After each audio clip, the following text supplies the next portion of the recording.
Ça, c'est la péninsule de San Francisco.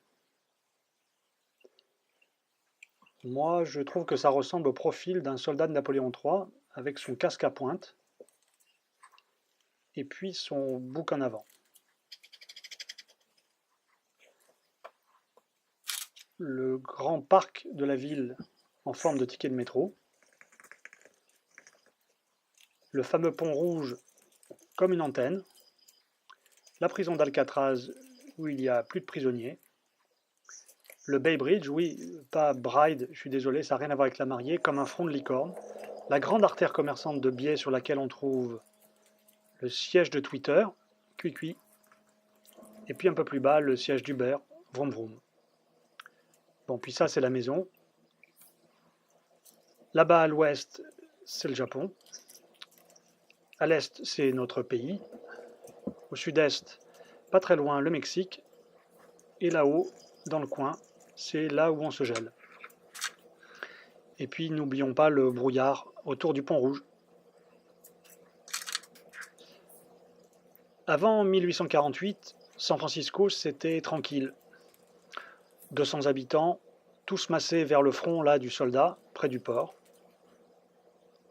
Quand quelqu'un meurt, c'est facile, on l'enterre à l'extérieur du village, au cimetière.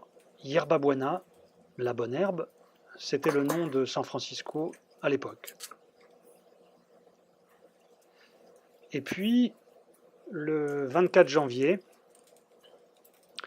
il y a exactement 169 ans, un type trouve de l'or là-bas, dans les montagnes. Twitter n'existe pas encore, du coup, la nouvelle met des mois à arriver jusqu'en ville. Mais rapidement, c'est la folie. Les bateaux arrivent les uns après les autres et se massent devant le port. En 6 ans, la population est multipliée par 200. La ruée vers l'or, c'est vraiment une ruée. Évidemment, la ville s'étend à toute vitesse. Il faut bien nourrir et loger tout ce monde. Mais alors que faire des nouveaux morts? Le maire fait ouvrir 5 nouveaux cimetières, toujours plus loin du centre-ville, 4 organisés en domino, et puis un peu plus loin pour les pauvres et les minorités, il y en a un 5e.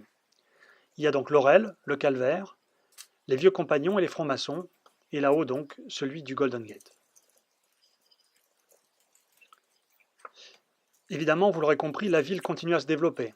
Il y a besoin de plus en plus d'espace. Il y a des habitants partout. C'est comme le cerveau humain qui a fini par coloniser tout l'espace disponible dans la boîte crânienne. Déjà, on se débarrasse du premier cimetière. Hop, on déterre et on envoie tout là-haut. Il faut payer des gardes, car la population vient récupérer des dépouilles pour en faire du savon. À la place, on construit le nouvel hôtel de ville, qui s'inspire d'ailleurs de nos invalides à Paris. Et puis aussi, on interdit les nouveaux enterrements dans les 5 cimetières pour éviter qu'ils ne grignotent un peu plus sur la ville. On décide que tout le monde doit désormais se faire enterrer au sud, en banlieue. Mais ce n'est pas terminé. Un peu avant la guerre, les promoteurs commencent à lorgner vers ces beaux terrains qui ne servent plus qu'à abriter des tombes.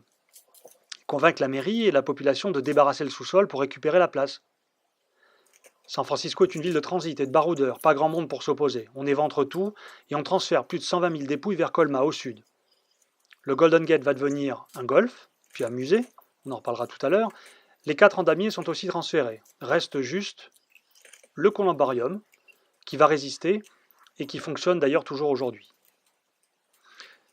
Certains disent que tout n'a pas vraiment été transféré, ça coûtait trop cher, et puis à Colma, ça allait vers des sortes de fosses communes, avec un seul monument collectif. Il fallait aussi payer des jeunes types qui devaient s'assurer la nuit que personne ne piquait les bijoux enterrés avec les morts. Aujourd'hui, Colma est devenue une ville de 17 cimetières. Pour chaque habitant vivant dans la commune, il y en a 1000 sous terre. Allez sur Google Maps et zoomez, et vous verrez.